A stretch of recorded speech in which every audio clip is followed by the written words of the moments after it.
আসসালামু আলাইকুম রহমতুল্লাহি ওয়া বারাকাতুহু। প্রিয় ভিউয়ার্স, তোমার প্রশ্নের উত্তর দিতে আমার খুব কষ্ট হচ্ছে। বলুন তো এই বাক্যটির ইংরেজি কি হতে পারে?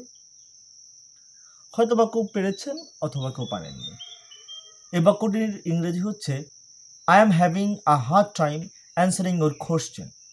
তো এভাবে আপনি I am having a hard time plus ভার্বের আইএনজি যোগ করে আপনি অসংখ্য বাক্য কিন্তু তৈরি করতে পারেন। যেমন আমি বলছি যে আমার এই ভিডিওটি ডাউনলোড করতে কষ্ট হচ্ছে। I am having a hard time downloading this video. তোমার কথা বুঝতে আমার সমস্যা হচ্ছে। I am having a hard time understanding your talk. I am having a hard time understanding your talk. আমার ইন্টারনেট চালাতে কষ্ট হচ্ছে। I am having a hard time browsing the internet. ভিডিওটি ভালো লাগলে লাইক, কমেন্ট, শেয়ার করুন এবং আমাদের পরবর্তী ভিডিওর জন্য অপেক্ষা করুন এবং বেশি বেশি করে প্র্যাকটিস করুন।